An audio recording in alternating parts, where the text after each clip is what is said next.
اعوذ باللہ من الشیطان الرجیم بسم اللہ الرحمن الرحیم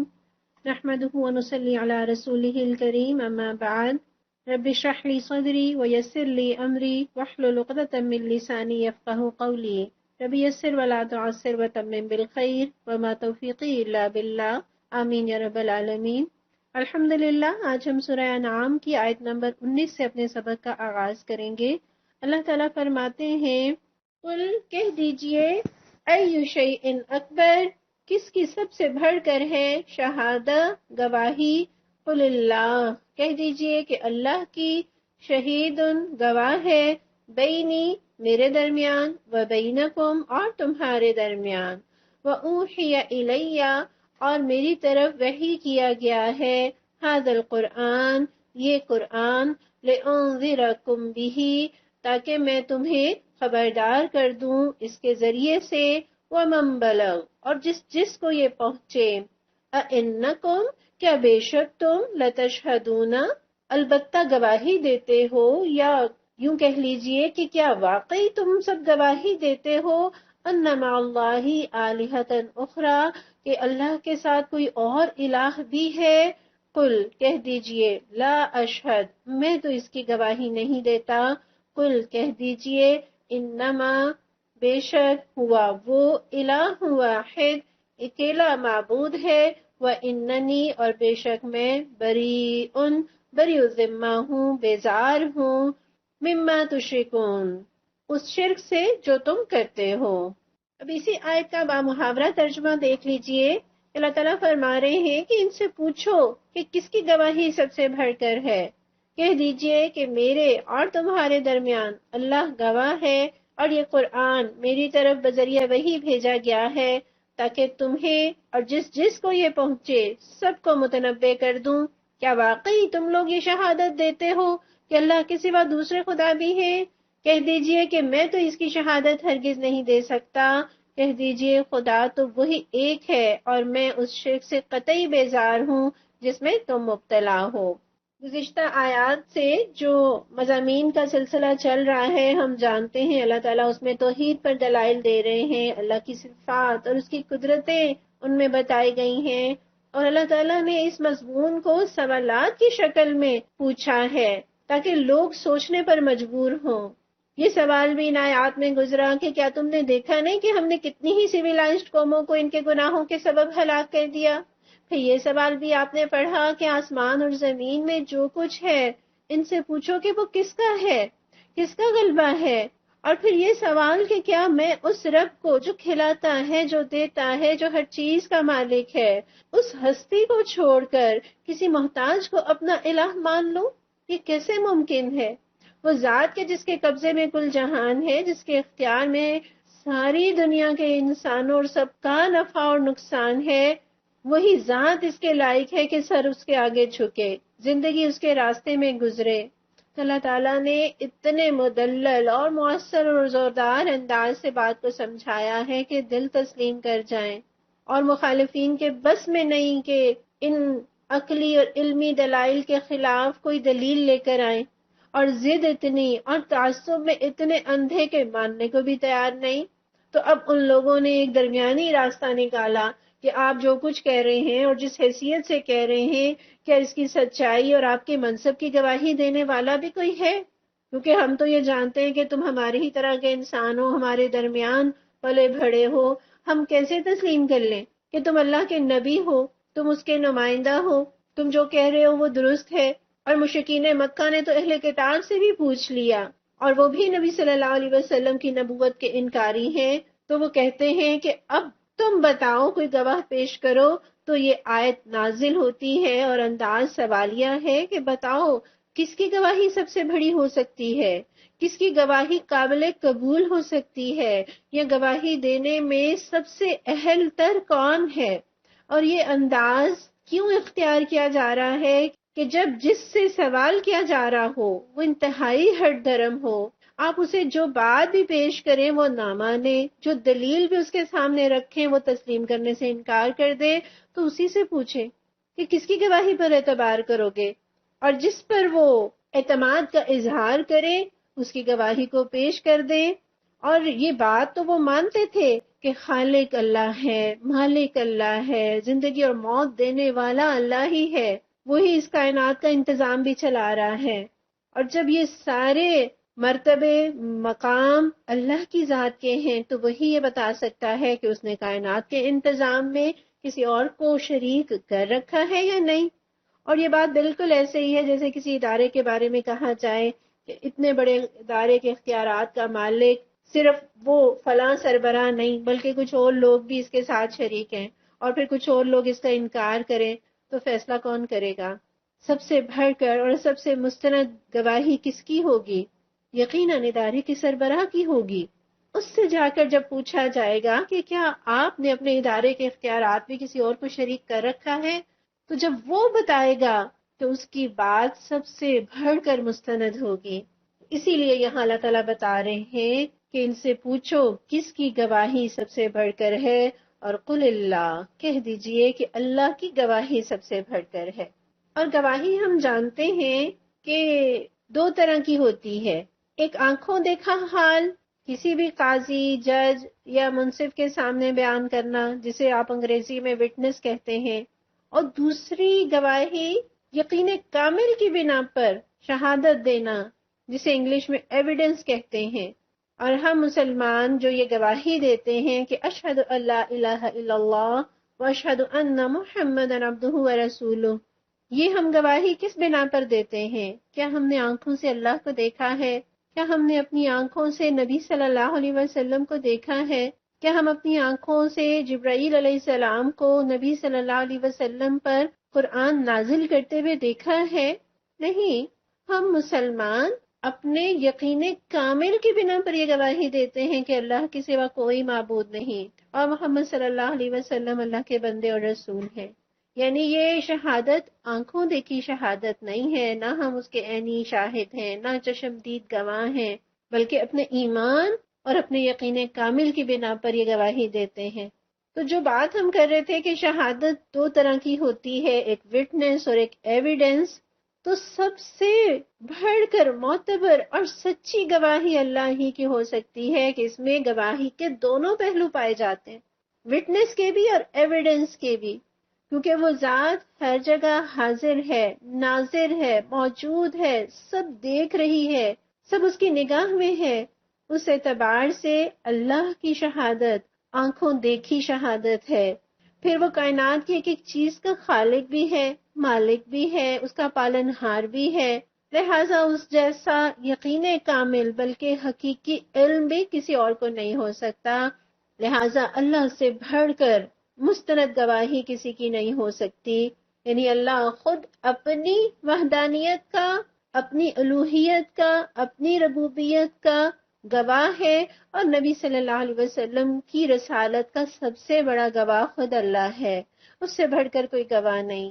اور عقل بھی یہی بات بتاتی ہے کہ وہ ذات جو ہر شے کی حقیقت سے واقف اور ہر چیز کی خبر رکھنے والا، اس سے بڑا کوئی گواہ نہیں ہو سکتا، اور یہ صفت اللہ کے سوا کسی میں نہیں۔ اس لیے کہا جا رہا ہے کہ میرے اور تمہارے درمیان وہی گواہ ہے، میری سچائی پر اللہ ہی گواہ ہے۔ قل ای شیء اکبر شہادہ قل اللہ شہید بینی و بینکم۔ اب جہاں یہ بتایا گیا کہ سب سے بڑی گواہی اللہ کی ہے، تو اللہ کی گواہی کہاں ملے گی؟ اللہ یہ گواہی انسانوں تک کیسے پہنچائیں گے؟ ہم اللہ سے کیسے پوچھیں گے؟ یا اللہ کسی انسان کو کیسے خبر دیتا ہے؟ تو سورہ شورى کی آیت سامنے رکھ لیجئے کہ وَمَا كَانَ لِبَشَرٍ أَن يُكَلِّمَهُ اللَّهُ إِلَّا وَحْيًا أَوْ مِنْ وَرَاءِ حِجَابٍ أَوْ يُرْسِلَ رَسُولًا فَيُوحِيَ بِإِذْنِهِ مَا يَشَاءُ إِنَّهُ عَلِيٌّ حَكِيمٌ، کہ کسی بشر کا یہ مقام نہیں کہ اللہ اس سے روبرو کلام کرے۔ اس کی بات یا تو وہی یعنی اشارے کے طور پر ہوتی ہے، یا پردے کے پیچھے سے، یا پھر کوئی وہ پیغمبر فرشتہ بھیجتا ہے اور وہ اس کے حکم سے جو چاہتا ہے وہی کرتا ہے، اور وہ برتر اور حکیم ہے۔ تو گویا انسانوں کے ساتھ اللہ کے رابطے کا اور اللہ کی بات کا اصل ذریعہ وہی الہی ہے۔ اسی لیے یہاں نبی صلی اللہ علیہ وسلم فرما رہے ہیں وَأُوحِيَ إِلَيَّ هَذَا الْقُرْآنَ، اللہ نے یہ قرآن میری طرف نازل کیا ہے۔ یعنی اللہ کی گواہی اللہ کے کلام کے ذریعے مجھ تک اور آپ تک اور دنیا کے تمام انسانوں تک پہنچے گی۔ اور یقیناً اللہ کی شان، اس کی عظمت بہت بڑی ہے، اس کے یہ زیبا نہیں، اس کے یہ لائق نہیں کہ وہ دنیا کے تمام انسانوں کو فردن فردن جا کر اپنی گواہی دے یا اپنی بات کرے یا یہ بتائے کہ ہم نے محمد صلی اللہ علیہ وسلم کو نمائندہ بنا کر بھیجا ہے۔ دنیا کے یہ چھوٹے چھوٹے بادشاہ اور صدر اور وزیر اعظم جب کوئی قانون بناتے ہیں یا کسی کو حاکم یا نگران بنا کر کسی علاقے کا بھیجتے ہیں تو وہاں فردن فردن لوگوں کے گھروں میں جا کر انہیں طلا نہیں دیتے، بلکہ میڈیا کا استعمال کرتے ہوئے بات کو پہنچایا جاتا ہے۔ تو اللہ تعالیٰ نے جو میڈیا یوز کیا ہے وہ فرشتوں کے سردار حضرت جبرائیل علیہ السلام کے ذریعے پھر انسانوں میں بہترین انسان کو منتخب کر کے یعنی نبی صلی اللہ علیہ وسلم کے ذریعے اپنا پیغام لوگوں تک پہنچایا ہے۔ سورہ نساء میں اللہ تعالیٰ فرماتے ہیں وَأَرْسَلْنَاكَ لِلنَّاسِ رَسُولًا، اور اے محمد صلی اللہ علیہ وسلم ہم نے آپ کو لوگوں کے لیے رسول بنا کر بھیجا ہے، وَكَفَى بِاللَّهِ شَهِيدًا، اور اس پر اللہ کی گواہی کافی ہے۔ اسی طرح سورہ فتح میں اللہ تعالیٰ فرماتے ہیں هُوَ الَّذِي أَرْسَلَ رَسُولَهُ بِالْهُدَى وَدِينِ الْحَقِّ لِيُظْهِرَهُ عَلَى الدِّينِ كُلِّهِ وَكَفَى بِاللَّهِ شَهِيدًا، کہ وہ اللہ ہی ہے جس نے اپنے رسول کو ہدایت اور دین حق کے ساتھ بھیجا تاکہ وہ اس کو پورے جن سے دین پر غالب کر دے، اور اس حقیقت پر اللہ کی گواہی کافی ہے۔ گویا اللہ کی گواہی اللہ کے کلام کے ذریعے دنیا کے انسانوں کو پہنچی ہے، اور وہ اللہ کا کلام یہ قرآن ہے جو میرے اور آپ کے ہاتھوں میں ہے۔ اب وہ لوگ کہ جو نبی صلی اللہ علیہ وسلم کو نہیں مانتے، وہ نبی صلی اللہ علیہ وسلم کے بتائے ہوئے قرآن کو کیسے مانیں گے، اس کی بات پر کیسے یقین کریں گے؟ تو اس کے لیے قرآن کا معجزہ ہونا ہی کافی ہے۔ یعنی آپ یہ دیکھتے ہیں کہ وہ ذات، وہ ہستی جو امی تھے، جو لکھنا پڑھنا نہیں جانتے تھے، جو دنیاوی تعلیم کے اعتبار سے اس مقام پر تھے کہ اپنا نام تک نہیں لکھ سکتے تھے، الف با تا ثا تک نہیں جانتے تھے، اور انہوں نے 40 سال تک لوگوں کے درمیان اس طرح سے زندگی گزاری کہ نہ کسی ادارے سے پڑھا، نہ کسی یونیورسٹی سے تعلیم حاصل کی، نہ ہی کسی استاد سے سیکھا، اور 40 سال تک کوئی ایسی بات ان کی زبان سے نہیں سنی گئی، اور اچانک یکایک جب وہ 40 سال کی عمر کو پہنچتے ہیں تو کتنا خوبصورت کلام سنانے لگتے ہیں کہ اقرأ بسم ربک الذی خلق، خلق الانسان من علق۔ ایسا خوبصورت کلام، ایسا مؤثر کلام، ایسا دل نشین کلام، اتنا فصیح و بلیغ کلام جو اس دور کے فصحاء اور پڑھے لکھے لوگ بھی اس کی مثال نہ لا سکے، اس جیسا کلام نہ پیش کر سکے۔ قرآن نے تو چیلنج کیا ان لوگوں کو کہ کوئی ایک سورت ہی بنا لاؤ، اچھا کم از کم کوئی ایک آیت ہی بنا لاؤ۔ تو وہ لوگ کہ جو اسلام کو دبانے کے لیے اور اسلام کو مٹانے کے لیے اور اسلام کے خلاف پروپیگنڈا کرنے کے لیے انہوں نے کوئی کسر نہیں چھوڑی، انہوں نے اس قرآن کے چیلنج کو قبول نہ کیا، کوئی ایک آیت نہ پیش کر سکے۔ اور اس دور کے لوگوں کو تو چھوڑیے، اس کے بعد سے 15 صدیاں گزرنے کو ہیں، کفار اور دشمنان دین کی کوئی کمی نہیں رہی، لیکن آج تک کوئی اس کلام کو چیلنج نہیں کر سکا، کوئی اس کی نظیر نہ لا سکا، اور نہ قیامت تک کوئی لا سکے گا۔ تو یہ قرآن، اس کا کلام، اس کی فصاحت، اس کی بلاغت خود ایک امی کی زبان سے یہ جاری ہونا اس بات کا بین ثبوت ہے کہ یہ اللہ کا کلام ہے۔ پھر آپ قرآن میں دیکھتے ہیں، قرآن کا یہ اعجاز ہے کہ اس کے اندر لاکھوں الفاظ ہیں، مگر اس کے اندر کوئی مہمل یا بے معنی لفظ نہیں ہے، کوئی ایسا لفظ نہیں ہے جو فصاحت اور بلاغت کے معیار سے کسی طرح بھی کچھ بھی کمتر ہو۔ اس کی ایک مثال آپ کے سامنے رکھتی ہوں کہ ہم ارض و سما کا لفظ پہچانتے ہیں، اور قرآن نے ہمیں بتایا ہے کہ اللہ تعالیٰ نے جس طرح 7 آسمان بنائے اسی طرح 7 زمینیں بھی ہیں، لیکن قرآن میں جگہ جگہ سماوات کا ذکر تو آیا ہے لیکن اراضی کا لفظ نہیں آیا۔ حالانکہ عربی میں ارض کی جمع اراضی ہی ہے، لیکن فصحاء عرب کہتے ہیں کہ اراضی ایک غیر فصیح لفظ ہے، یہی وجہ ہے کہ قرآن نے اسے استعمال نہیں کیا۔ اور جہاں اللہ تعالیٰ نے یہ مضمون بتایا کہ 7 آسمانوں کی طرح 7 زمینیں بھی ہیں، تو اللہ کا انداز دیکھیے، قرآن کا انداز دیکھیے، اللہ تعالیٰ کس طرح بتاتے ہیں۔ سورۃ طلاق میں آتا ہے کہ اللہ الذی خلق 7 سماوات ومن الارض مثلہن، یعنی اللہ وہ ذات کہ جس نے 7 آسمان بنائے اور زمین میں بھی ان کی مانند۔ یعنی یہاں اس انداز سے اس مضمون کو بیان کیا گیا ہے کہ عرض کا لفظ تو استعمال کیا ہے لیکن اراضی کا لفظ استعمال نہیں کیا، کیونکہ وہ فصاحت کے معیار سے کمتر ہے۔ تو یہ قرآن کا اعجاز ہے، یہ قرآن اللہ کا کلام ہے، اور یہ قرآن کا معجزہ ہونا اس بنا پر بھی ہے کہ قرآن میں انسان کی ہدایت کا، اس کی کامیابی کا سارا سامان موجود ہے۔ قرآن مکمل دین کو پیش کرتا ہے، کہیں ادھورے پن کا احساس نہیں ہوتا، کہیں کوئی ہمیں گوشہ زندگی ہدایت سے محروم نظر نہیں آتا۔ یہ مکمل ہدایت جس میں نہ کوئی سقم ہے، نہ کوئی کمی ہے، نہ کوئی خامی ہے، یہ اس بات کا بین ثبوت ہے کہ یہ قرآن اللہ کا کلام ہے۔ پھر قرآن کی حقانیت کا ایک اور ثبوت اس کی وہ پیشن گوئیاں ہیں جو کہ پوری ہوئیں۔ قرآن میں آپ سورہ روم جب شروع کرتے ہیں تو غلبت الروم، اللہ تعالیٰ پیشن گوئی فرماتے ہیں کہ رومی مغلوب ہو گئے لیکن عنقریب چند سالوں میں وہ دوبارہ غالب آ جائیں گے۔ یعنی اس وقت ایران نے روم کو شکست دے کر اس کی اینٹ سے اینٹ بجا کر فتح کا پھریرا لہرایا تھا، اور جب قرآن یہ خبر دیتا ہے تو لوگوں نے مذاق اڑایا، لیکن چند سالوں کے اندر اندر دنیا نے اس پیشن گوئی کو پورا ہوتا دیکھا، دنیا نے ان کے غلبے کا نظارہ دیکھا۔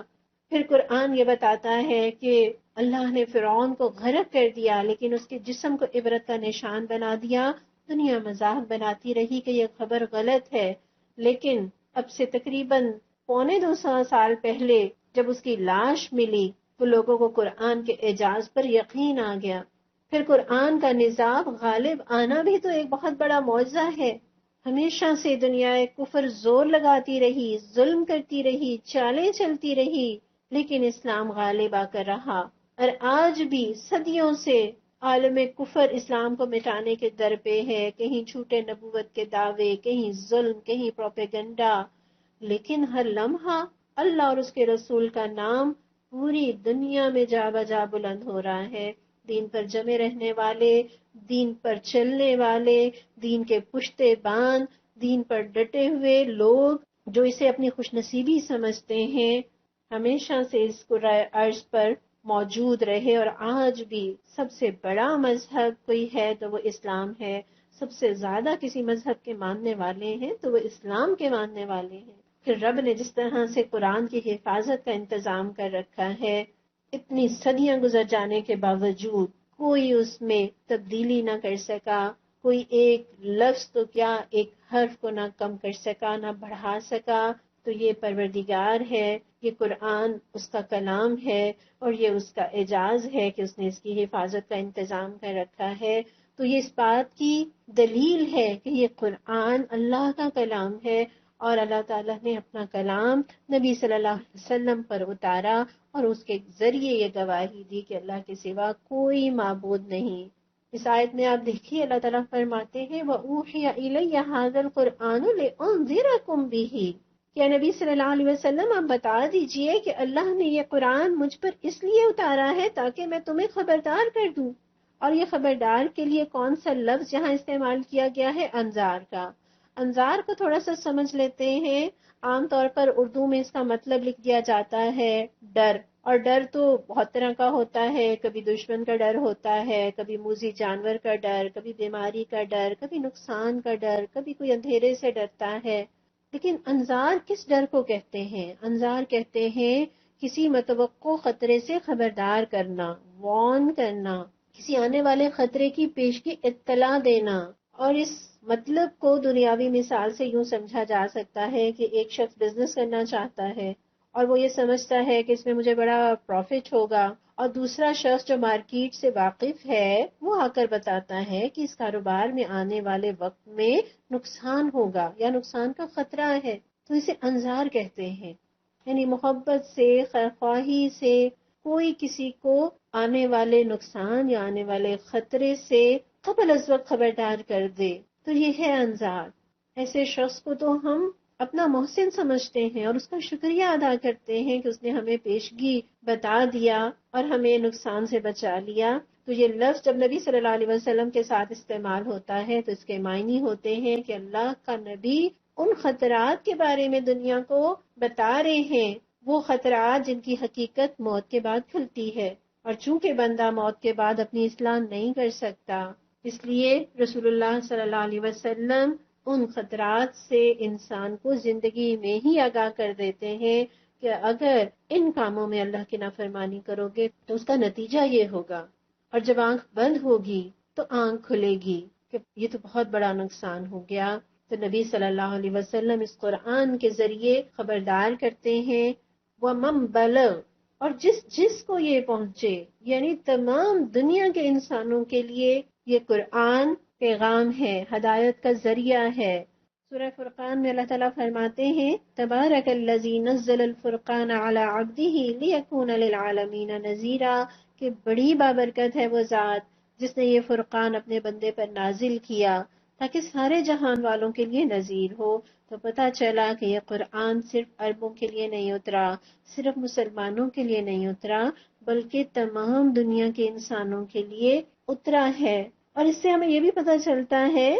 لِيَكُونَ لِلْعَالَمِينَ نَذِيرًا، کہ یہ خبردار کرنے کے لیے اترا ہے، یہ اصلاح کے لیے اترا ہے، یہ متنبع کرنے کے لیے نازل ہوا ہے. یہ قرآن صرف پڑھ لینے کے لیے، صرف تلاوت کے لیے اور اس کی تجوید درست کر لینے کے لیے اور اس کے گرامر سیکھ لینے کے لیے نہیں اترا، بلکہ یہ اس لیے اترا ہے کہ اس کے آئینے میں میں اور آپ اپنا کردار سنوارے اور اس کے نظام کو دنیا میں نافذ کریں تاکہ دنیا کو اس سے امن اور راحت اور سکون ملے.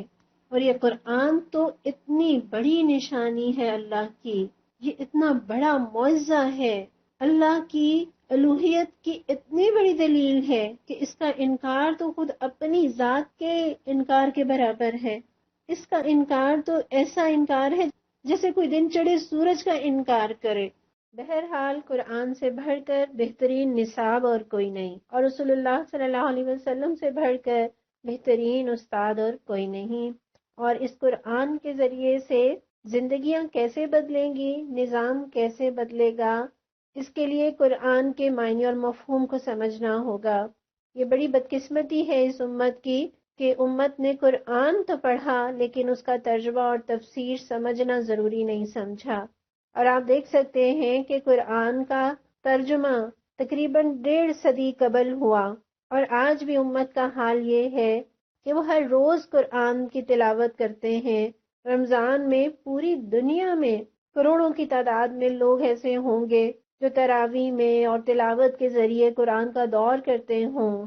لیکن افسوس ہے کہ قرآن کے پیغام کو اور اس کے میسج کو نہیں سمجھتے. آئیے قرآن کو سیکھتے ہیں ترجمے اور تفسیر کے ساتھ. نبی صلی اللہ علیہ وسلم نے تو امت میں ان افراد کو بہترین افراد کہا ہے جو قرآن سیکھتے ہیں اور اوروں کو سکھاتے ہیں. خیرکم من تعلم القرآن وعلمہ. اور اگر کوئی قرآن اس لیے نہیں سیکھتا یا اس کی تدریس کی کلاسز کو محض اس وجہ سے نہیں لیتا کہ اگر اس نے سن لیا تو اسے عمل کرنا پڑے گا، تو یہ جان لیجئے یہ بالکل ایسا ہی ہے جیسے کوئی بیمار صرف اس وجہ سے ڈاکٹر کے پاس نہ جائے کہ اگر وہ ڈاکٹر کے پاس چلا گیا اور اس کی بیماری کی تشخیص ہو گئی تو اسے دوائی کھانی پڑے گی. وہ بیمار جو اپنے معالج کے پاس جائے اور اس کی تجویز کردہ ادویات استعمال کر کے صحت پائے، اس کی نسبت اس بیمار کا حال کیا ہوگا کہ جو نہ معالج کے پاس جائے، نہ اپنے مرض کی تشخیص کرائے اور نہ اس کے مطابق دوائی لے، تو اس کا مرض تو بگڑتا ہی جائے گا اور وہ اپنے آپ کو ہلاک کر بیٹھے گا. نبی صلی اللہ علیہ وسلم فرماتے ہیں لِأُنذِرَكُمْ بِهِ وَمَن بَلَغَ، یعنی یہ قرآن تو میرے پاس اس لیے اترا ہے تاکہ میں تمہیں خبردار کر دوں. گویا جس کو قرآن کا پیغام پہنچا اسے نبی صلی اللہ علیہ وسلم کا انذار پہنچ گیا.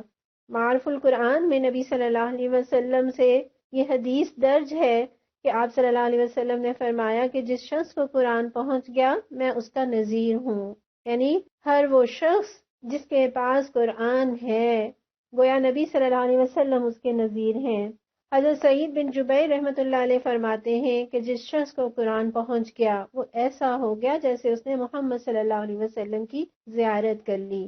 اسی طرح حضرت محمد بن کعب فرماتے ہیں کہ جسے قرآن پہنچ گیا اس نے گویا خود رسول اللہ صلی اللہ علیہ وسلم کو دیکھ لیا، بلکہ گویا آپ سے باتیں کر لیں۔ یعنی نبی صلی اللہ علیہ وسلم نے اس قرآن کے ذریعے مجھے اور آپ کو خبردار کر دیا، گویا ہم نے اس قرآن کے ذریعے آپ سے باتیں کر لیں اور آپ کی زیارت کر لی۔ اور اب یہ نبی صلی اللہ علیہ وسلم کی امت کی ذمہ داری ہے کہ قرآن کا پیغام رہتی دنیا تک پہنچا دیں۔ حضرت قتادہ رحمۃ اللہ علیہ فرماتے ہیں کہ اللہ کا پیغام اللہ کے بندوں کو پہنچاؤ، جسے ایک آیت قرآنی پہنچ گئی اسے اللہ کا امر پہنچ گیا۔ اور حضرت ربیع بن انس رضی اللہ عنہ فرماتے ہیں کہ اب جس کے پاس بھی یہ قرآن پہنچ جائے، اگر وہ سچا متبع رسول صلی اللہ علیہ وسلم ہے، یعنی رسول اللہ صلی اللہ علیہ وسلم کا سچا پیروکار ہے، تو اس کی ذمہ داری ہے کہ وہ بھی لوگوں کو اللہ کی طرف اسی طرح بلائے جس طرح رسول اللہ صلی اللہ علیہ وسلم نے لوگوں کو دعوت دی، اور اسی طرح ڈرائے جس طرح آپ صلی اللہ علیہ وسلم نے لوگوں کو ڈرایا۔ لِأُنذِرَكُمْ بِهِ وَمَنْ بَلَغَ، یعنی میں اس کے ذریعے تمہیں خبردار کروں اور جنہیں یہ پہنچے وہ بھی اپنی اپنی جگہ دوسروں کو اس کے ذریعے خبردار کریں۔ سورہ توبہ میں اللہ تعالیٰ فرماتے ہیں کہ وَمَا كَانَ الْمُؤْمِنُونَ لِيَنْفِرُوا كَافَّةً، کہ یہ کچھ ضروری نہیں تھا کہ سارے ہی اہل ایمان نکل کھڑے ہوتے۔ فَلَوْلَا نَفَرَ مِن كُلِّ فِرْقَةٍ مِّنْهُمْ طَائِفَةٌ، مگر ایسا کیوں نہ ہوا کہ ان کی آبادی کے ہر حصے میں سے کچھ لوگ نکلتے، لِيَتَفَقَّهُوا فِي الدِّينِ، اور دین کی سمجھ پیدا کرتے، وَلِيُنذِرُوا قَوْمَهُمْ إِذَا رَجَعُوا إِلَيْهِمْ لَعَلَّهُمْ يَحْذَرُونَ، اور واپس جا کر اپنے علاقے کے باشندوں کو خبردار کرتے تاکہ وہ غیر مسلمانہ روش سے پرہیز کرتے۔ گویا ہر بستی کے لوگوں کی یہ ذمہ داری ہے کہ ان میں سے کم از کم اتنے افراد ضرور نکل کر دین میں سمجھ بوجھ پیدا کریں جو واپس جا کر اپنی باقی آبادی کو دین کے علم سے روشناس کرائیں، اچھائی اور برائی کی تمیز بتائیں۔ دعا کیجئے اللہ مجھے اور آپ کو اوروں کی ہدایت کا بھی ذریعہ بنا دے، اور بلا شبہ میرے اور آپ کے ذریعے کوئی ایک فرد بھی ہدایت پا جائے تو یہ دنیا کی سب سے بڑی دولت ہے۔ بخاری میں آتا ہے رسول اللہ صلی اللہ علیہ وسلم نے حضرت علی رضی اللہ عنہ کو فتح خیبر کے موقع پہ فرمایا تھا کہ اللہ کی قسم اگر تمہارے ذریعے ایک شخص کو بھی ہدایت مل جائے تو یہ تمہارے حق میں سرخ اونٹوں سے بہتر ہے۔ سرخ اونٹ عرب کا بہت قیمتی ترین مال سمجھا جاتا تھا، تو میرے اور آپ کے پاس بہت سا مال کیوں نہ ہو، اس مال کا مجھے اور آپ کو اتنا فائدہ نہیں ہو سکتا جتنا ایک فرد کو میرے اور آپ کے ذریعے اگر ہدایت مل جائے تو جو وہ ہمارے لیے صدقہ جاریہ بنے گا، ہم اس کے اجر و ثواب کا اندازہ نہیں کر سکتے۔ وہ ایک فرد نہیں سنورتا بلکہ اس کی پوری نسل سنور جاتی ہے، اور نسل در نسل اس کی اولادیں جو دوسروں کی ہدایت کا ذریعہ بنیں گی، تو یقیناً ان سب کی نیکیاں بھی میرے اور آپ کے نامہ اعمال میں درج ہوتی رہیں گی، اور یہ سلسلہ قیامت تک جاری رہے گا۔ تو آپ سوچ سکتے ہیں کہ ایک فرد کا ہدایت پا جانا کتنی بڑی دولت ہے۔ تو قرآن کی دعوت پھیلانے کی ذمہ داری مجھ پر بھی ہے اور آپ پر بھی ہے۔ اگر ہم اپنے آپ کو امت محمدیہ کا فرد سمجھتے ہیں تو اس امت کے ہر فرد کو یہ سوچنا چاہیے کہ ہم نے جو قرآن اپنے گھر میں الماری کے سب سے اوپر والے خانے میں سجا کر سمجھا کہ ہم نے اس کا حق ادا کر دیا، ہرگز نہیں۔ دراصل اس قرآن کے ذریعے نبی صلی اللہ علیہ وسلم مجھ سے اور آپ سے مخاطب ہیں کہ کیا قرآن کی ان باتوں کو اپنی زندگی میں داخل کیا؟ کیا وہ لوگ کہ جو اس آب حیات سے محروم ہیں ان کی پیاس بجھانے کا انتظام کیا؟ نبی صلی اللہ علیہ وسلم تو اس قرآن کے ذریعے اپنی ذمہ داری امت کو منتقل کر رہے ہیں، اور یہ ذمہ داری نہ محض تلاوت سے پوری ہو سکتی ہے اور نہ محض تراویح میں پورا سن لینے سے۔ اللہ مجھے اور آپ کو اس کا حق ادا کرنے والا بنا دے۔ آپ صلی اللہ علیہ وسلم نے تو حجۃ الوداع کے موقع پر فرمایا کہ جو یہاں موجود ہیں وہ ان لوگوں کو پہنچا دے جو موجود نہیں ہیں، اور ہو سکتا ہے جسے وہ پہنچائیں ان میں سے کوئی ایسا بھی ہو جو یہاں بات سننے والوں سے زیادہ اس بات کو یاد رکھ سکتا ہو،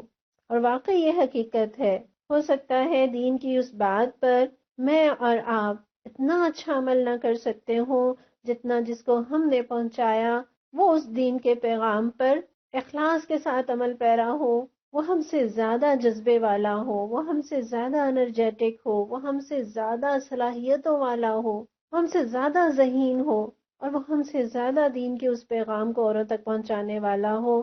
ہم نہیں جانتے کہ ہمارے ارد گرد معاشرے میں جو لوگ ہیں ان میں ایسے ہیرے کون سے ہیں۔ یقیناً ہیرے پتھروں ہی سے نکلتے ہیں۔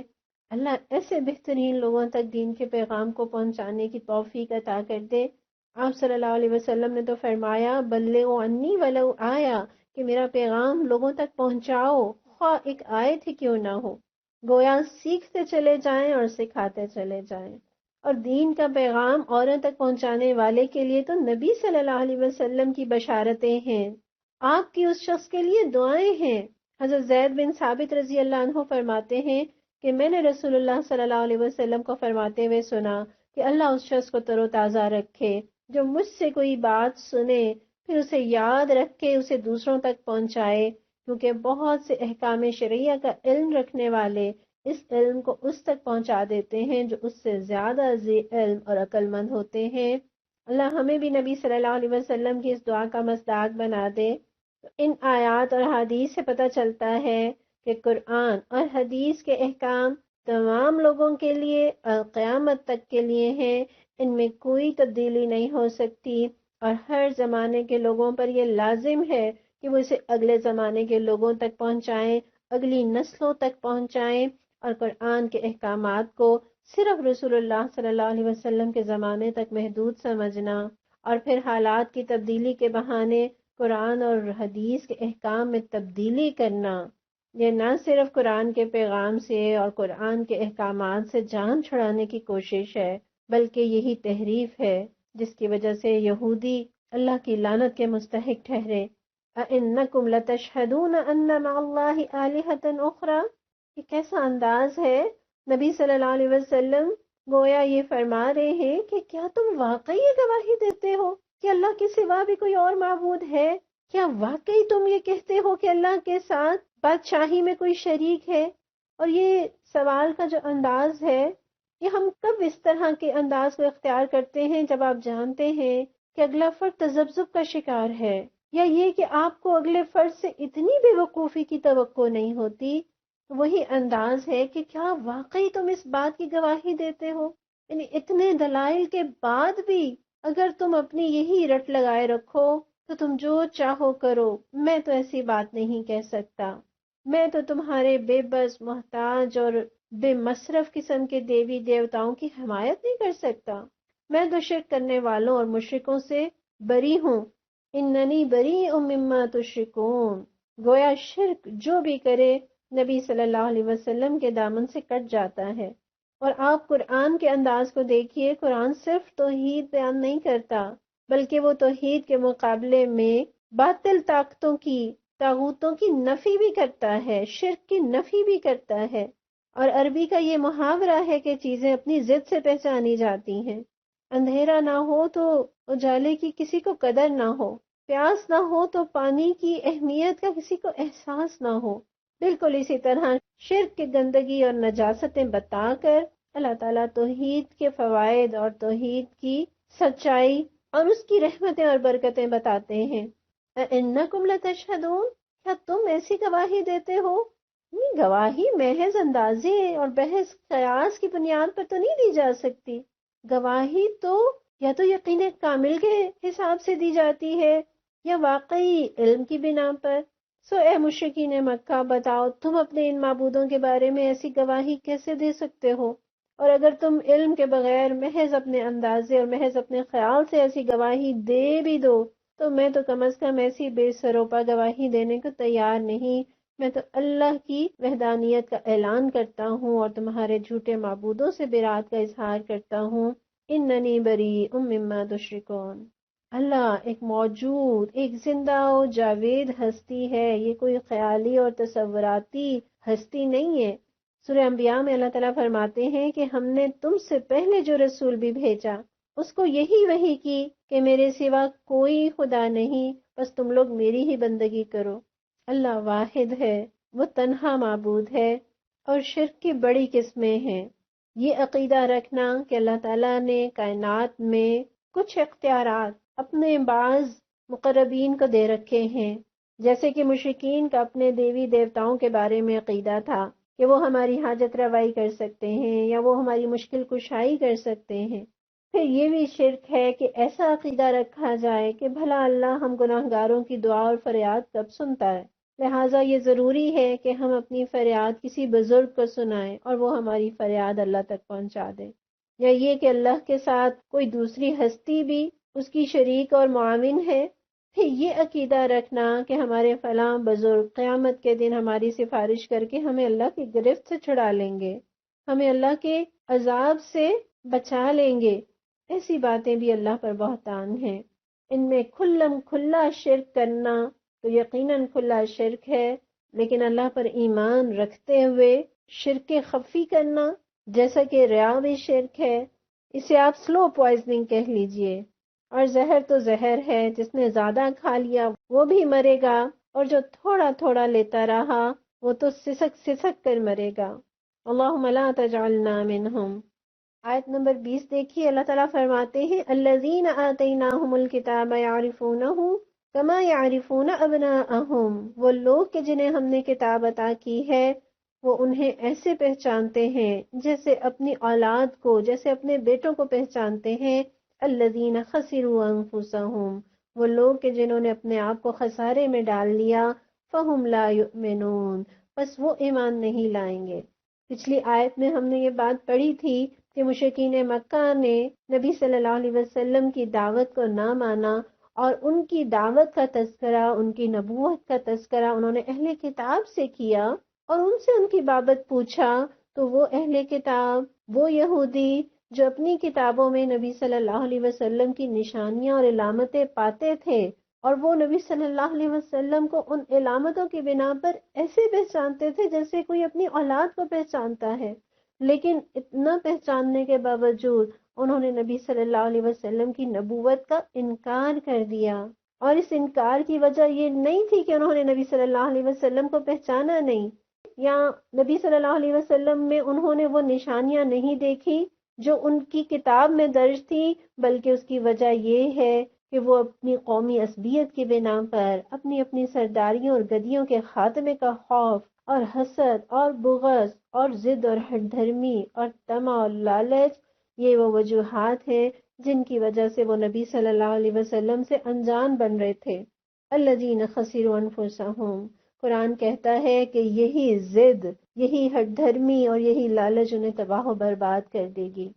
اور عرب میں یہ الفاظ بطور محاورہ بولے جاتے ہیں، یعنی اگر کسی شخص کو کسی چیز کے بارے میں پختہ یقین ہوتا تو وہ کہتا کہ وہ تو اسے ایسے پہچانتا ہے جیسے اپنے بیٹے کو، یعنی جس طرح ایک بھرے مجمع میں ایک ماں یا ایک باپ اپنے بیٹے کو فوراً پہچان لیتا ہے، بالکل اسی طرح اہل کتاب اپنی کتاب میں موجود نشانیوں کی بنا پر آپ صلی اللہ علیہ وسلم کو پہچان چکے تھے کہ وہی واقعی اللہ کے نبی ہیں جن کے بارے میں ان کی کتاب میں بشارتیں دی گئی ہیں۔ تو قرآن کہتا ہے کہ اہل کتاب نے اگر نبی صلی اللہ علیہ وسلم کی نبوت کی گواہی نہیں دی تو یہ ان کا جھوٹ اور ان کی بدقسمتی ہے کہ وہ سب کچھ جانتے ہوئے انکار کر رہے ہیں، اور وہ تو آپ صلی اللہ علیہ وسلم کو اس طرح پہچانتے ہیں جس طرح کوئی اپنی صلبی اولاد کو پہچانتا ہے۔ اور یہ اس لیے کہ تمام انبیاء نے نبی صلی اللہ علیہ وسلم کی صفات، ان کا ملک، ان کا دار الہجرت اور حتیٰ کہ ان کے صحابہ تک کے اوصاف بیان کیے ہیں۔ اتنی بہت ساری نشانیوں کے بعد اہل کتاب کا نبی صلی اللہ علیہ وسلم کو نہ ماننا، یہ ایسے ہی ہے جیسے کوئی دن چڑھے چمکتے سورج کا انکار کر دے۔ الذین خسروا انفسہم، ان ساری نشانیوں کے باوجود نبی صلی اللہ علیہ وسلم کی نبوت پر جان بوجھ کر ایمان وہی نہیں لائے گا جس کی قسمت میں اللہ نے نقصان اور خسارہ لکھ دیا۔ سورہ اعراف میں اللہ تعالیٰ فرماتے ہیں الذین یتبعون الرسول النبی الامی الذی یجدونہ مکتوبا عندہم فی التوراۃ والانجیل، بس آج رحمت ان لوگوں کا حصہ ہے جو اس پیغمبر نبی امی کی پیروی اختیار کریں جن کا ذکر انہیں اپنے ہاں تورات اور انجیل میں لکھا ہوا ملتا ہے۔ پھر سورہ صف میں آتا ہے وَإِذْ قَالَ عِيسَى ابْنُ مَرْيَمَ يَا بَنِي إِسْرَائِيلَ إِنِّي رَسُولُ اللَّهِ إِلَيْكُمْ مُصَدِّقًا لِمَا بَيْنَ يَدَيَّ مِنَ التَّوْرَاةِ من التوراة ومبشرا برسول يأتي من بعد اسمه أحمد فلما جاءهم بالبينات قالوا هذا سحر مبين۔ اور یاد کرو عیسیٰ ابن مریم کی وہ بات جو اس نے کہی تھی کہ اے بنی اسرائیل، میں تمہاری طرف اللہ کا بھیجا ہوا رسول ہوں، تصدیق کرنے والا ہوں اس تورات کی جو مجھ سے پہلے آئی ہوئی موجود ہے، اور بشارت دینے والا ہوں ایک رسول کی جو میرے بعد آئے گا جن کا نام احمد ہوگا۔ مگر جب وہ ان کے پاس کھلی کھلی نشانیاں لے کر آیا تو انہوں نے کہا کہ یہ تو سری دھوکہ ہے۔ اور بعض یہودیوں نے انہی نشانیوں کی بنا پر رسول اللہ صلی اللہ علیہ وسلم کو پہچانا اور ان پر ایمان لے آئے۔ حضرت عمر رضی اللہ عنہ نے قرآن کی اسی آیت کے بارے میں حضرت عبداللہ بن سلام سے پوچھا، جو پہلے ایک یہودی عالم تھے، اور انہوں نے نبی صلی اللہ علیہ وسلم کو جب دیکھا تو اسلام قبول کر لیا۔ حضرت عمر رضی اللہ عنہ نے ان سے پوچھا کہ تم لوگ حضور صلی اللہ علیہ وسلم کو کیسے پہچانتے تھے؟ تو انہوں نے جواب دیا کہ حضور صلی اللہ علیہ وسلم کے اوصاف اور ان کے کمالات اور علامتیں اور نشانیاں اتنی وضاحت کے ساتھ ہماری کتابوں میں درج ہیں کہ جب ہم نے حضور صلی اللہ علیہ وسلم کو دیکھا تو یوں پہچان لیا جیسے ہم اپنے بچوں کو پہچان لیتے ہیں۔ اور آخر میں حضرت عبداللہ بن سلام فرماتے ہیں کہ بخدا میں تو اپنے بچے سے بھی زیادہ حضور کو پہچانتا ہوں، کیونکہ مجھے بچے کی ماں پر اتنا اعتماد نہیں جتنا اللہ کی بتائی ہوئی علامتوں پر ہے۔ اسی طرح ایک اور اہل کتاب میں سے ایک شخص تھے حضرت زید بن سعنہ رضی اللہ عنہ، جنہیں اسلام کی سعادت اللہ تعالیٰ نے عطا کی۔ یہ پہلے اہل کتاب میں سے تھے اور انہوں نے رسول اللہ صلی اللہ علیہ وسلم کو تورات اور انجیل کے بیان کردہ اوصاف سے پہچانا تھا، لیکن صرف ایک وصف ایسا تھا جس کی ان کو پہلے تصدیق نہ ہو سکی، اور امتحان کے بعد تصدیق ہوئی، اور وہ یہ وصف تھا کہ آپ صلی اللہ علیہ وسلم کا حلم آپ کے غصے پر غالب ہوگا۔ وہ حضور صلی اللہ علیہ وسلم کی خدمت میں آئے، انہوں نے اس کا تجربہ کیا، اور جب یہ صرف بھی پوری طرح آپ صلی اللہ علیہ وسلم میں پائی تو اسی وقت مسلمان ہو گئے۔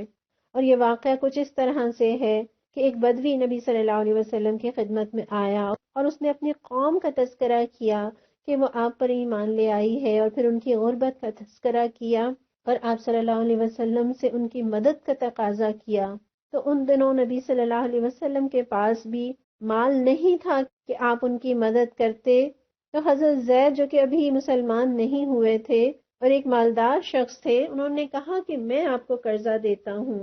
نبی صلی اللہ علیہ وسلم نے ان سے رقم لے کر اس بدوی کے ذریعے اس کے قبیلے والوں کی مدد کی، اور قرض کی ادائیگی کے لیے جو میعاد حضرت زید کے ساتھ رسول اللہ صلی اللہ علیہ وسلم نے طے کی، حضرت زید فرماتے ہیں کہ میں اس میعاد سے 2-3 دن پہلے آیا اور آ کر آپ سے یوں تقاضا کیا کہ آپ کی چادر کھینچی اور کہا کیا تم میرا حق نہیں دو گے؟ بخدا میں جانتا ہوں کہ اے بنو عبد المطلب تم بڑے نادہندہ ہو۔ یعنی یہ رویہ وہ کیوں اختیار کر رہے تھے کہ وہ نبی صلی اللہ علیہ وسلم میں وہ نشانی دیکھنا چاہ رہے تھے کہ اگر یہ واقعی اللہ کے سچے نبی ہوئے تو ان کا حلم ان کے غصے پر غالب ہوگا۔ اس بنا پر وہ اتنے برے طریقے سے رسول اللہ صلی اللہ علیہ وسلم سے تقاضا کرتے ہیں۔ اور حضرت عمر رضی اللہ عنہ فرماتے ہیں اے دشمن خدا، کیا تو رسول خدا سے ان کلمات کو کہہ رہا ہے؟ قسم اس خدا کی جس نے آپ کو حق کے ساتھ بھیجا ہے، میں تمہارا سر تلوار سے اڑا دیتا۔ اور اللہ کے رسول صلی اللہ علیہ وسلم پرسکون اور مسکراتے ہوئے حضرت عمر رضی اللہ عنہ کی طرف دیکھ رہے تھے۔ آج کی زبان میں آپ کہیں گے کہ آپ صلی اللہ علیہ وسلم چل تھے، اس شخص کی باتوں اور اس کی حرکتوں سے آپ کو کوئی غصہ نہیں آ رہا تھا۔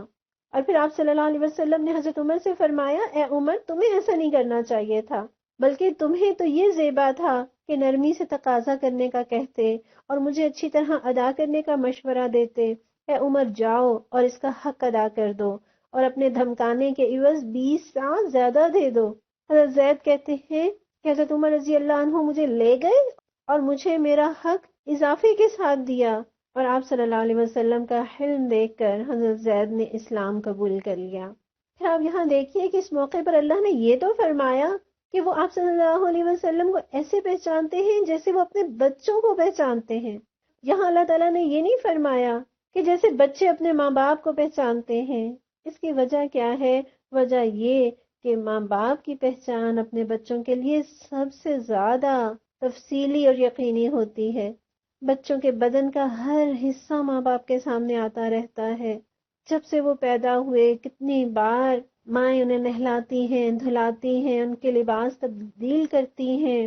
ان کے ہاتھوں اور ان کے گودوں میں وہ بچے پلتے ہیں، بچپن سے لے کر جوانی تک ان کی نگاہوں کے سامنے وہ پرورش پاتے ہیں. اس لیے وہ جتنا اپنی اولاد کو پہچانتے ہیں اتنا اولاد ان کو نہیں پہچان سکتی. اور کئی بار اس طرح سے ہوتا ہے نا کہ کوئی بے اولاد جوڑا ہوتا ہے اور وہ کہیں سے نومولود کو لے کر پالتے ہیں اور پرورش کرتے ہیں، اور جوان ہونے پر انہیں بتایا جاتا ہے کہ یہ تمہارے اصلی ماں باپ نہیں بلکہ تمہارے اصلی ماں باپ تو کوئی اور ہیں. وہ بچہ جو اب تک جن ماں باپ کو اپنا ماں باپ سمجھ رہا ہوتا ہے وہ ان کے واقعی ماں باپ نہیں ہوتے. تو اولاد تو بعض اوقات دھوکہ کھا سکتی ہے والدین کو پہچاننے میں، لیکن والدین اپنی اولاد کو پہچاننے میں کوئی دھوکہ نہیں کھا سکتے. الذین آتیناہم الکتاب یعرفونہ کما یعرفون ابناءہم، وہ لوگ کہ جنہیں ہم نے کتاب عطا کی وہ انہیں ایسا پہچانتے ہیں جیسے وہ اپنے بیٹوں کو پہچانتے ہیں. یہاں یعرفونہ میں ضمیر رسول اللہ صلی اللہ علیہ وسلم کی طرف بھی پھر سکتی ہے، یعنی اہل کتاب آپ صلی اللہ علیہ وسلم کو اپنے بیٹوں کی طرح پہچانتے ہیں. اور یہاں یعرفونہ میں ہو کی ضمیر قرآن کی طرف بھی ہو سکتی ہے، یعنی وہ اس قرآن کو اس طرح سے پہچانتے ہیں کہ یہ اللہ کا کلام ہے جیسے وہ اپنے بیٹوں کو پہچانتے ہیں. اور یہی وجہ ہے کہ جہاں 7واں پارہ شروع ہوتا ہے سورہ مائدہ کی آیت نمبر 83، اللہ تعالیٰ فرماتے ہیں وَإِذَا سَمِعُوا مَا أُنزِلَ إِلَى الرَّسُولِ تَرَىٰ أَعْيُنَهُمْ تَفِيضُ مِنَ الدَّمْعِ مِمَّا عَرَفُوا مِنَ الْحَقِّ، کہ جب وہ اس کلام کو سنتے ہیں جو رسول اللہ صلی اللہ علیہ وسلم پر اترا ہے تو تم دیکھتے ہو کہ حق شناسی کے اثر سے ان کی آنکھیں آنسوؤں سے تر ہو جاتی ہیں. یقولون ربنا آمنا فاکتبنا مع الشاہدین، وہ پکار اٹھتے ہیں کہ پروردگار ہم ایمان لے آئے، ہمارا نام گواہی دینے والوں میں لکھ لے. پھر اسی طرح یعرفونہ میں ہو کی ضمیر توحید کی طرف بھی ہو سکتی ہے، کیونکہ سورت کے آغاز سے توحید کا تذکرہ اور توحید کے لیے اللہ تعالیٰ دلائل دے رہے ہیں، تو یہاں ضمیر کا مرجع توحید بھی ہو سکتی ہے کہ وہ توحید کو اس طرح جانتے ہیں جیسے اپنے بیٹوں کو پہچانتے ہیں. الذین خسروا انفسہم، اللہ تعالیٰ نے بتا دیا کہ وہ لوگ کہ جو پہچاننے کے باوجود نہیں مان رہے، ایمان نہیں لا رہے، وہ سخت گھاٹے میں ہیں، کیونکہ یہ تو علم رکھتے ہوئے انکار کر رہے ہیں. جو جانتے بوجھتے انکار کرے اس سے کسی خیر کی کیسے توقع کی جا سکتی ہے؟ جو جان بوجھ کر اپنا نقصان کرنے پر تلے ہوئے ہیں وہ کیسے ایمان لائیں گے؟ ہر بیماری کا علاج ہے مگر خودکشی کا کوئی علاج نہیں. آپ کسی کو ایک بار خودکشی سے بچائیں گے، دوسری بار بچائیں گے، مگر وہ شخص کہ جس نے خودکشی کا فیصلہ کر لیا ہو اب کب تک، کہاں تک اس کی نگرانی کر کے اسے بچا سکتے ہیں؟ بالکل اسی طرح جو ہدایت لینا ہی نہ چاہے، جو جان بوجھ کر نہ ماننے کا فیصلہ کر لے، تو اللہ کا بھی دستور یہی ہے کہ وہ اسے زبردستی ہدایت کے راستے پر نہیں چلایا کرتا. اللہ بڑا غیرت مند ہے، وہ بڑا بے نیاز ہے، وہ بڑا بے پرواہ ہے. وہ اسے تو ہدایت اور اپنی رحمت سے نوازتا ہے جس کے اندر طلب ہوتی ہے، تڑپ ہوتی ہے، لیکن جو اللہ کو نہیں مانتا تو اللہ کو بھی اس کی کوئی حاجت اور ضرورت نہیں. عربی کا ایک شعر ہے فَإِن كُنتَ لَا تَدْرِي فَتِلْكَ مُصِيبَةٌ، اگر تجھے پتہ نہیں، تجھے علم نہیں تو یہ بھی اگرچہ مصیبت ہے. وَإِن كُنتَ تَدْرِي فَالْمُصِيبَةُ أَعْظَمُ، لیکن اگر تو جانتا ہے یعنی تجھے علم ہے تو پھر یہ اور بڑی مصیبت ہے. یعنی جانتے بوجھتے ہوئے نہ ماننا،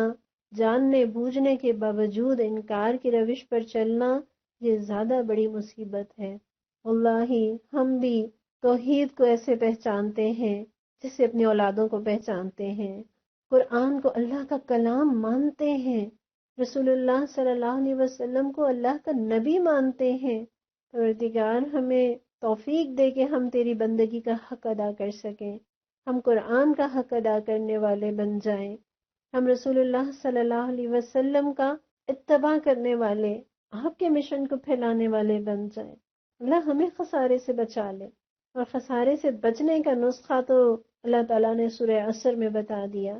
کہ إِلَّا الَّذِينَ آمَنُوا وَعَمِلُوا الصَّالِحَاتِ وَتَوَاصَوْا بِالْحَقِّ وَتَوَاصَوْا بِالصَّبْرِ. ایمان، عمل صالح، حق بات کی نصیحت اور اس پر جمے رہنے کی تلقین، یہ وہ 4 چیزیں ہیں جو مجھے اور آپ کو نقصان سے اور خسارے سے بچائیں گی۔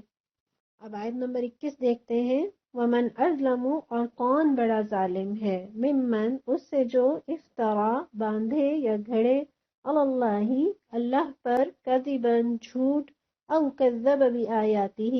یا اس کی آیات کو جھٹلائے، انہ لا یفلح الظالمون، بے شک ظالم کبھی فلاح نہیں پایا کرتے۔ یہاں جو لفظ ظلم استعمال ہوا ہے، ظلم کے معنی ہیں کسی چیز کو اس جگہ پہ رکھنا جو اس کی اصل جگہ نہیں، یا کسی چیز کا اس طرح سے استعمال کرنا جو اس کے استعمال کا صحیح طریقہ نہیں۔ تو یہاں بھی آپ دیکھیے وَمَنْ أَظْلَمُ، اللہ تعالیٰ سوالیہ انداز میں مخاطب کرتے ہوئے کہتے ہیں کہ کون اس شخص سے بڑا ظالم ہوگا جو اللہ پر جھوٹ باندھے۔ یعنی تم معاذ اللہ سمجھتے ہو کہ نبی صلی اللہ علیہ وسلم جو اپنے آپ کو اللہ کا رسول کہتے ہیں وہ اللہ کے رسول نہیں ہیں، گویا وہ اللہ پر جھوٹ باندھ رہے ہیں۔ تو یہاں اللہ تعالیٰ اپنے نبی صلی اللہ علیہ وسلم کی زبان سے کہلوا رہے ہیں کہ اگر میں نے جھوٹ بولا تو مجھ سے بڑا ظالم اور کوئی نہیں، اور اگر میں نے سچ پہنچایا اور تم نے جھٹلایا تو جان لو کہ تم سے زیادہ بڑا ظالم اور کوئی نہیں۔ سو اپنی فکر کر لو، اور قرۂ ارض پر اس سے بڑا جھوٹ کوئی نہیں کہ کوئی اپنے آپ کو اللہ کا نبی کہے حالانکہ وہ اللہ کا نبی نہ ہو۔ پھر نبی صلی اللہ علیہ وسلم تو اس وقت صادق مشہور تھے، دنیا انہیں سچا جانتی تھی جب وہ ابھی نبی نہیں بنے تھے،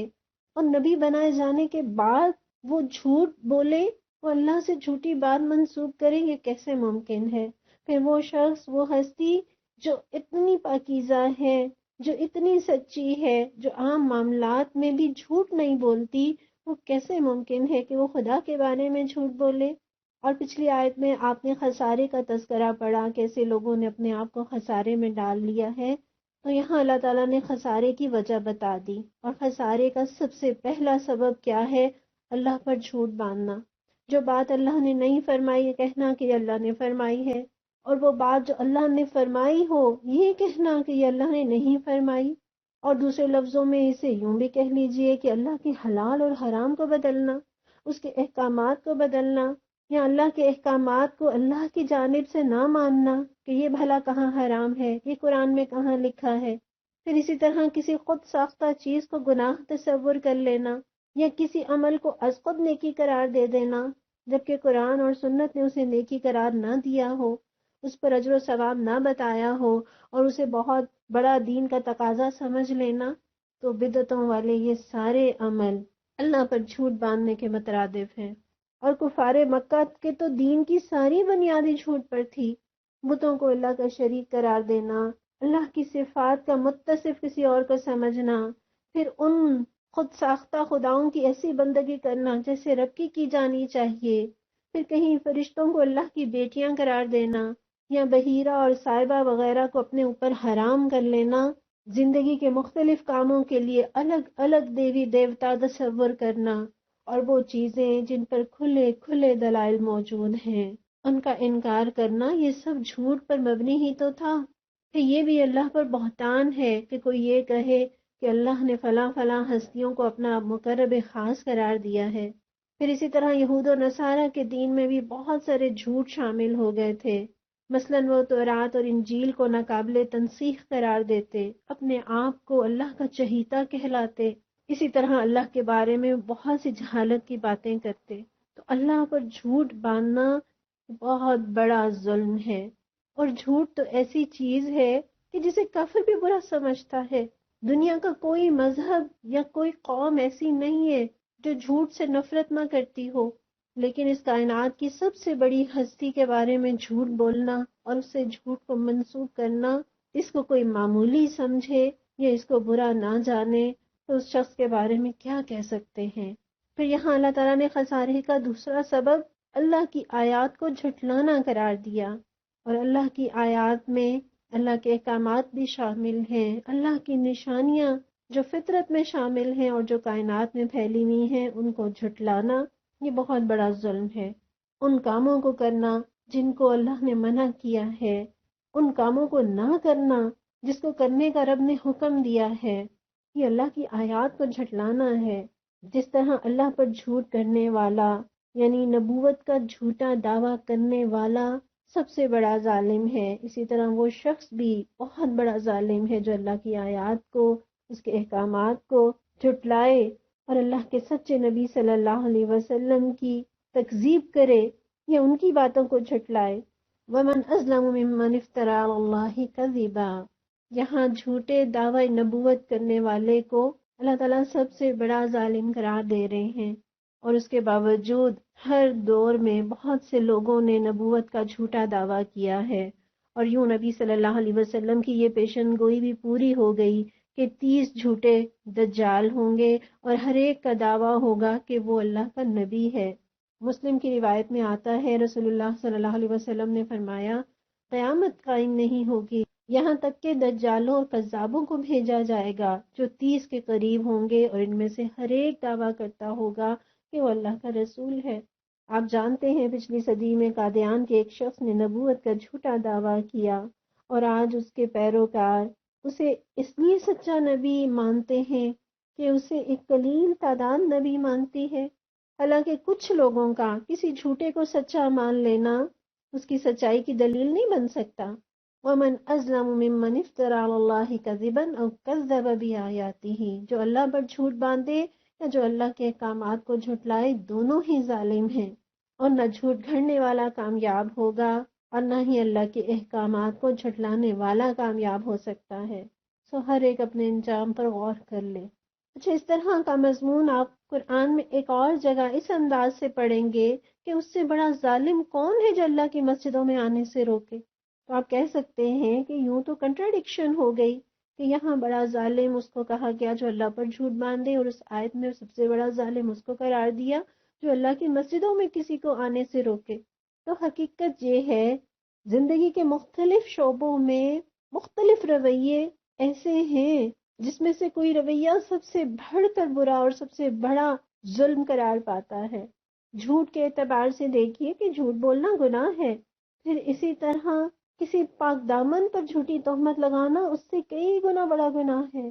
کوئی اپنے والدین پر جھوٹ باندھے تو یہ بھی بہت بڑا گناہ ہے،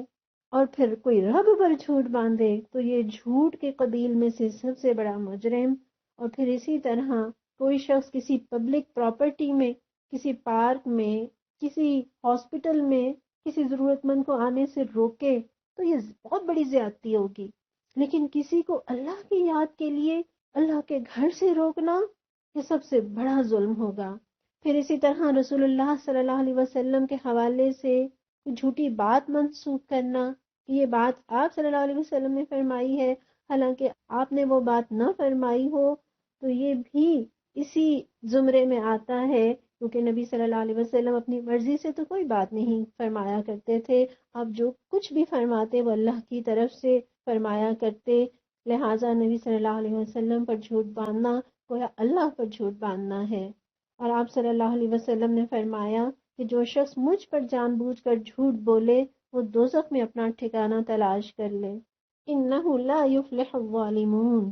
بے شک ظالم کبھی فلاح نہیں پایا کرتے۔ اور ہسٹری نے بھی بتا دیا، تاریخ نے بتا دیا کہ مشرکین نہیں کامیاب ہوئے، رسول اللہ صلی اللہ علیہ وسلم اور آپ کے ساتھی کامیاب ہوئے۔ اور یہاں بے شک فلاح سے مراد محض دنیا کی فلاح نہیں بلکہ دنیا اور آخرت دونوں کی فلاح ہے۔ خوش نصیب ہیں وہ جو دونوں سے نوازے جاتے ہیں، اللہم اجعلنا منہم، اور بد نصیب ہیں وہ جو دونوں سے محروم کر دیے جاتے ہیں، اور وہ بھی محروم جو دنیا سے تو نوازا جائے لیکن آخرت سے محروم رہے۔ اور جس کی آخرت اجڑتی ہے وہ دنیا میں بھی سکون نہیں پاتا، کہیں اولاد نافرمان، کہیں زوجین ایک دوسرے سے بے وفا، کہیں جب گھروں میں اللہ کا ذکر نہیں تو وہ گھر شیطان اور جنوں کا مسکن بن جاتا ہے۔ پھر جو لوگ اللہ کے ساتھ کسی کو شریک ٹھہراتے ہیں وہ جنت میں داخلہ اپنے اوپر حرام کر لیتے ہیں۔ یہ کتنا بڑا نقصان ہے کہ اللہ کے مقام پر کسی اور کو رکھ کر اپنی زندگی، اپنی صلاحیتیں، اپنا وقت اور اپنا مال ایسی راہ میں خرچ کر دینا جہاں سے کچھ ملنے والا نہیں، ایسی بے بس ہستیوں کی عقیدت اور محبت میں اپنا آپ نچھاور کر دینا۔ ایسا شخص اپنی ساری پونجی برباد کر لیتا ہے کیونکہ اللہ کے سوا تو کوئی صلہ نہیں دے سکتا۔ پھر شرک کے رستے پر چلنے والے اپنے لیے بھی تباہی کا سامان کرتے ہیں اور دوسروں کو بھی شرک کے راستے پر چلنے کے لیے راستہ دکھاتے ہیں، سو بہت سے گناہ اپنے سر لے لیتے ہیں۔ پھر آپ دیکھیے کہ اس جسم کا حق ہے کہ وہ رب کے آگے جھکے، اور اس جسم کی عزت اسی میں ہے کہ وہ رب کے آگے جھکے، اور جب یہ جسم حقیر چیزوں کے آگے اپنے آپ کو جھکاتا ہے تو اشرف المخلوقات کی توہین کرتا ہے، اور یہ انسان پر ظلم ہے۔ پھر مشرک کی زندگی فطرت کے خلاف اصولوں پر چلتی ہے، سو وہ غلط عقیدے پر اور غلط قوانین پر جب چلتا ہے تو اپنے اوپر بھی ظلم ڈھاتا ہے اور معاشرے پر بھی ظلم ڈھانے کا سبب بنتا ہے۔ تو ایسے لوگ نہ زندگی کا مقصد پاتے ہیں، نہ نجات پاتے ہیں، نہ کامیابی ہی مقدر میں ہوتی ہے۔ یہ کٹی پتنگ کی طرح جو کسی درخت میں الجھ کر پھٹ جاتی ہے، جو کسی تار سے اٹک کر چھل جاتی ہے، کوئی بچہ پکڑ لیتا ہے تو وہ اس کا مالک بن جاتا ہے، بالکل اسی طرح شرک کرنے والوں کی زندگیاں تباہ ہو جاتی ہیں۔ آئیے اللہ سے دعا کرتے ہیں کہ اللہ تعالیٰ ہمیں ان لوگوں میں شامل کر لے جو توحید پر پکا اور سچا ایمان رکھتے ہیں، جو توحید پر زندہ رہتے ہیں اور توحید پر ہی جان دیتے ہیں۔ اور پروردگار ہمیں اس قرآن کو اپنانے والا اور اس قرآن کے پیغام کو عام کرنے والا بنا دے۔ اللہ ہمیں ان لوگوں میں شامل نہ کرے جنہوں نے اپنے آپ کو نقصان اور گھاٹے میں ڈال لیا۔ پروردگار ہمیں ایمان لانے والوں میں اور کامیاب ہونے والوں میں شامل کر لیجئے۔ پروردگار ان سب سننے والوں، قرآن سے محبت کرنے والوں کے غموں کو پروردگار تو دور فرما دے، ان سب کے دین سے محبت کو قبول کر لے، اور اسی دین پر عمل کرنے کی بنا پر دنیا میں بھی عزت عطا فرما اور آخرت میں بھی اپنی رحمتوں اور اپنی جنتوں سے سرفراز فرما۔ آمین یا رب العالمین۔ ربنا تقبل منا انک انت السمیع العلیم وتب علینا انک انت التواب الرحیم، وصلی اللہ تعالی علی رسول خیر خلقہ محمد وعلی آلہ واصحابہ اجمعین برحمتک یا ارحم الراحمین۔ آمین یا رب العالمین۔ السلام علیکم ورحمۃ اللہ وبرکاتہ۔